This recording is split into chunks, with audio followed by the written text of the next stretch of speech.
आपने विचारधारा की पहले बात की थी, तो गुलाम नबी आजाद जी की चिट्ठी की 4 लाइनें आपके लिए पढ़ना चाहती हूँ कि विचारधारा पर ही तो चलना है। सबसे बुरी बात यह है कि जिस रिमोट कंट्रोल मॉडल ने यूपीए सरकार की सत्यनिष्ठा को तबाह किया, वही मॉडल अब कांग्रेस में भी लागू हो गया। आपके पास सिर्फ नाम का नेतृत्व है, सभी महत्वपूर्ण फैसले या तो राहुल गांधी लेते हैं या फिर इससे भी बदतर स्थिति में उनके सुरक्षाकर्मी और पीए लेते हैं। जब मैं पूछ रहा हूं गुलाम नबी जी से कि उनको विपक्ष का नेता किस सर्विस इसमें किस सुरक्षा अधिकारी ने नाम दिया था उनका। मैं उनसे पूछना चाहता हूं कि कौन से राहुल गांधी के कर्मचारी, अधिकारी, सहयोगी ने उनका नाम दिया था। मैं उनसे पूछना चाहता हूं कि उन्होंने लिखा बड़ा, मैं बड़े आहत हुए जब उन्होंने ऑर्डिनेंस फाड़ दिया, तब वो मंत्री थे, तो मंत्री से इस्तीफा क्यों नहीं दिया? ये विचारधारा की बात नहीं जो वो कर रहे हैं, इसमें विचारधारा कहां है? एक बार भी उन्होंने भारतीय जनता पार्टी या आरएसएस के खिलाफ एक शब्द बोला हो, बताइए। उन्होंने राइट विंग के बारे में लिखा है। राइट विंग क्या होता है? उन्होंने कहा है इसके कारण राइट विंग और कारोबारी फायदे हासिल करने वाली ताकतें एक साथ आई। जो कांग्रेस ने जगह छोड़ी वहां पर राइट विंग और कारोबारी फायदा। बात यही है, आप राइट विंग को आरएसएस से जोड़ती है ना? बिल्कुल जोड़ती है ना आप? मैं आपसे पूछ रहा हूँ। हाँ, नहीं बता। हाँ, भाजपा को भी आप राइट विंग से जोड़ती है ना? अब ये तो उन्होंने इशारा किया ही है इसमें। मैं तो आपसे पूछ रहा हूँ। उन्होंने इशारा किया है ना इसकी तरफ। बात तो लिखा है कि आपने उनके लिए जगह बनाई। तो खुलकर क्यों नहीं बोलते? खुलकर क्यों नहीं बोलते? क्या बोले? बोले ना, नाम क्यों नहीं? शर्माते हैं, भाजपा का नाम ले शर्माते हैं, आरएसएस का नाम ले शर्माते हैं, क्यों शर्माते हैं? ये क्या क्वालिफिकेशन हो जाती है दिग्विजय सिंह जी कि आप आरएसएस को गाली दे तो आप अच्छे कांग्रेस के नेता हैं?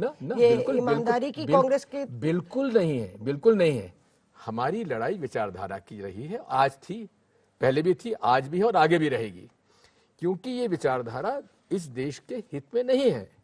ये देश सबका है, सर्वधर्म समभाव हमारा सनातन धर्म है और उसी पर यह देश चलता आया है हजारों सालों से। तो कांग्रेस पार्टी के भीतर अगर किसी को कुछ बोलना है तो वो कैसे बोलेगा? क्यों ना बोले? नहीं, कहाँ बोलता? आप कोई दिक्कत नहीं है। G23 जो है, आप एक बार सुन लीजिए, आप सुन लीजिए। हाँ।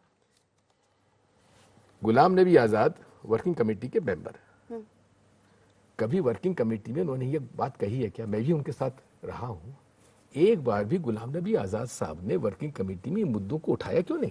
एक बार वर्किंग कमेटी हुई थी तो उनको बहुत विलिफाई किया गया और काफी जब चिट्ठी लिखी गई थी G23 की, उसके बाद जो कांग्रेस कार्य समिति हुई थी वहां पे नेताओं को बोला गया कि गुलाम नबी आजाद और आनंद शर्मा को गरियाया जाए। बात ये एक बात मैं आपसे पूछना चाहता हूं, चिट्ठी लिखने की आवश्यकता क्यों पड़ी?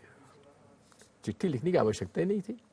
वे एक पर्सनली जाकर, उनका एक्सेस तो सोनिया जी के साथ हमेशा से रहा है, सोनिया जी के पास जाकर कहते कि ये मुद्दे हैं, इन पर मैं डिस्कशन चाहता हूं, डिस्कशन होता। कब नहीं हुआ है? चिट्ठी आने के बाद सर, मैं बता रही हूँ उसी चिट्ठी की उनके 3 और लाइनें। जम्मू में मेरी सांकेतिक शव यात्रा निकाली गई, कपिल सिब्बल के ऊपर हमला किया गया और जिन लोगों ने किया उन्हें अनुशासनहीनता के लिए पनिश करने के बजाय कांग्रेस महासचिवों और राहुल गांधी द्वारा व्यक्तिगत तौर पर सम्मानित किया गया। देखिए, वो जो चिट्ठी G23 ने लिखी थी सर, उसके बाद सोनिया गांधी ने उनसे मुलाकात की और उन नेताओं के साथ 5 घंटे वो बैठी थी। उन्होंने कहा कि हमने सारा दुख अपना बताया। पृथ्वीराज चौहान ने भी आज तक पर कहा कि हमने उनसे कहा मैडम चुनाव कराइए, लेकिन उसके बाद फिर उन्होंने कमिट किया। चुनाव तो हो रहे, लेकिन तो अब जाकर हो रहे हैं इतने दिनों तक। चुनाव हो रहे हैं तो चुनाव लड़ते क्यों नहीं है? गुलाम नबी जी चले गए छोड़ के, मैदान क्यों छोड़ दिया? रन छोड़ क्यों हो गए? लड़े ना।